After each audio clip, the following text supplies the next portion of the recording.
Hello everyone, कसे आहात तुम्ही? आय होप तुम्ही सगळे ठीक असाल. तर आज आपण इथे बाजरीच्या पिठापासूनचा खूप छान आणि खमंग असा नाश्ता करणार आहोत. तर खूप वेळ न लावता आपण आपल्या रेसिपीला सुरुवात करूया. तर इथे मी 1 वाटी जे आहे बाजरीचं पीठ घेतलेलं आहे.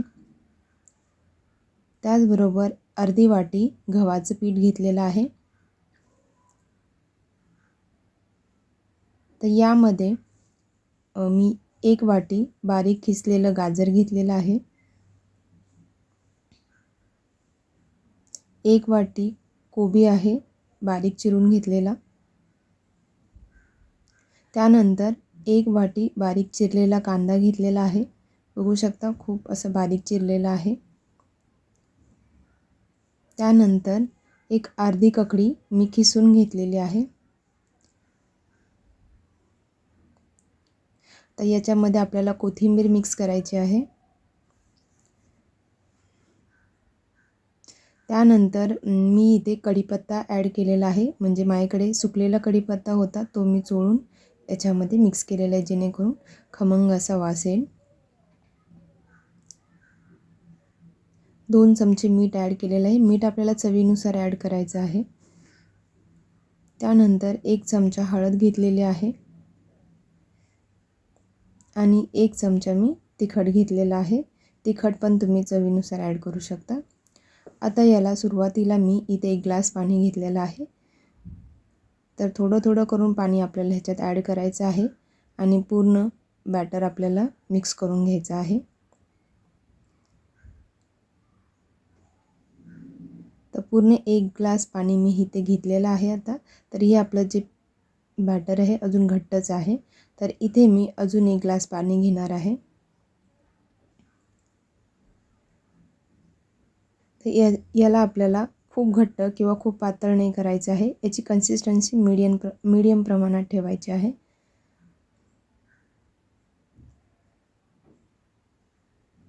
बघू शकता इथे मी साधारण आत्तापर्यंत 1.5 ग्लास पाणी घेतलेलं आहे. तर जे राहिलेलं अर्धा ग्लास पाणी आहे ते आपण परत यामध्ये मिक्स करणार आहोत, कारण यापेक्षा अजून थोडंसं पातळ आपल्याला बॅटर बनवायचं आहे.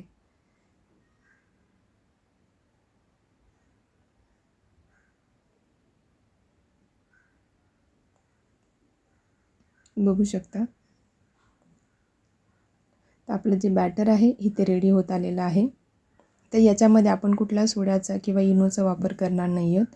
तर आपण जे आहे आज बाजरीच्या पिठापासूनचे तुम्ही ह्याला बाजरीचा चिला म्हणू शकता. जसं आपण बेसनचा चिला बनवतो, आज तशाच प्रमाणे आपण बाजरीच्या पिठापासूनचा बनवणार आहोत. तर तुम्ही हे डाएटवर असाल तर डाएटसाठी पण ही रेसिपी यूज करू शकता. दुपारच्या वेळेस तुम्ही असं बाजरीचा चिला बनवून खाऊ शकता. तर एक 5 मिनटासाठी आपण ठेवून देऊया. तर एक 5 मिनटानंतर आपलं पीठ जे आहे म्हणजे बॅटर पूर्ण रेडी झालेलं आहे. बघू शकता. एकदम पौष्टिक आणि हेल्दी असा आपण आज बाजरीच्या पिठाचा चिला बनवणार आहोत. तर इथे मी तवा घेतलेला, एक पॅन आहे, चपातीचा तवा आहे. त्याला थोडंसं तेल लावून घ्या आणि थोडंसं पाणी शिंपडून त्याला पुसून घ्या, जेणेकरून आपला जो बाजरीचा चिला आहे तो एकदम प्रॉपर होईल, खाली चिटकणार नाही आणि व्यवस्थित आपल्याला तो बनवता येईल. तर सुरुवातीला तव्यावरती थोडेसे आपल्याला जे आहेत तीळ घालायचे आहेत. थोडंसं तेल घाला आणि मग वरून आपल्याला बॅटर सोडून घ्यायचं आहे. तर त्याला सोडून तुम्हाला जितक्या साईजमध्ये हवं आहे त्या साईजमध्ये तुम्ही त्याला स्प्रेड करू शकता.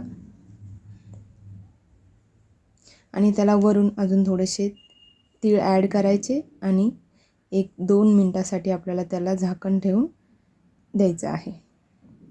तर चवीला खूप छान आणि खूप खमंग असा हा बाजरीचा चिला लागतो, कारण याच्यामध्ये आपण खूप सारे व्हेजिटेबल्स पण ॲड केलेले आहेत. तर तुम्ही हे नाश्त्यामध्ये बनवू शकता किंवा दुपारच्या वेळेस तुम्ही असा बाजरीचा चिला बनवून खाऊ शकता. खूप सिंपल रेसिपी आहे. तुमच्याकडे घरात जितक्या पण भाज्या असतील तुम्ही त्या ॲड करू शकता. आणि इथे तेल आता तुम्ही डाएटसाठी बनवताय तर तुम्ही थोडंसं तूप लावू शकता. एकदम हेल्दी असा हा बाजरीचा चिला आपला इथे रेडी होत आहे. बघू शकता. आणि ह्याला एक 5 ते 10 मिनटं छान असं मीडियम फ्लेमवरती भाजून घ्यायचं आहे. बघू शकता खूप छान असा आपला इथे चिला रेडी झालेला आहे. मी अजून एक करून दाखवते. तर अशा पद्धतीने तुम्ही बाजरीचा चिला बनवू शकता. आणि सध्या थंडीचे दिवस चालू आहे, तर थंडीच्या दिवसामध्ये आपण बाजरीपासून वेगवेगळे पदार्थ बनवून खाऊ शकतो. तशा पद्धतीने आपला दुसरा पण इथे बाजरीचा चिला रेडी झालेला आहे. त्याचबरोबर आपल्या चॅनलवर जर आज कोणी नवीन असेल तर आपल्या चॅनलला सबस्क्राईब करा, व्हिडिओला लाईक करा आणि शेअर पण करा. तुम्हाला अशा छान छान रेसिपी आपल्या चॅनलवरती पाहायला मिळतील आणि त्याही एकदम घरच्या साहित्यामध्ये. खूप कमी वेळात होणारी ही रेसिपी आहे. रेसिपी कशी वाटली कमेंट करून नक्की सांगा गाईज. आणि तुम्ही आता आपण ह्याच्यामध्ये तिखट मीठ एकदम योग्य प्रमाणात घातलेलं आहे, तर तुम्ही ह्याला असंच खाऊ शकता किंवा सॉससोबतही खाऊ शकता. बघू शकता खूप छान आणि सॉफ्ट असे झालेले आहेत. लहान मुलांनाही तुम्ही टिफिनमध्ये देऊ शकता, तेही खूप आवडीने खाऊ शकतात आणि हा खूप हेल्दी पण आहे. Thank you guys.